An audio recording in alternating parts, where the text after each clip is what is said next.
মানুষ বিগত কয়েক বছর ভোট দিতে পারেনি। ভোটের অধিকারের জন্যই এদেশের মানুষ আন্দোলন করেছে বলে জানিয়েছেন বিএনপির প্রচার সম্পাদক সুলতান সালাউদ্দিন টুকু। দুপুরে টাঙ্গাইল প্রেস ক্লাবে টাঙ্গাইল বিন্দুবাসিনী ফুটবল টুর্নামেন্টের সংবাদ সম্মেলনে আয়োজক কমিটির চেয়ারম্যান হিসেবে বক্তব্য দেন তিনি। এ সময় তিনি বলেন, ভোট গণতান্ত্রিক অধিকার, মানুষ এখন ভোট দিতে চায়।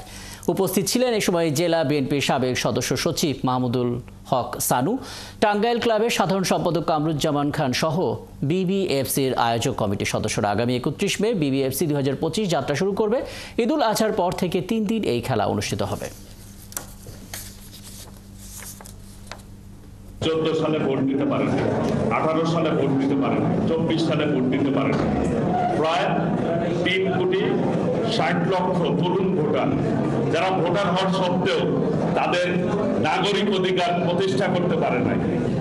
কাজে সেই ভোটের অধিকার প্রতিষ্ঠার আন্দোলন এই দেশের মানুষ জনগণ করেছে।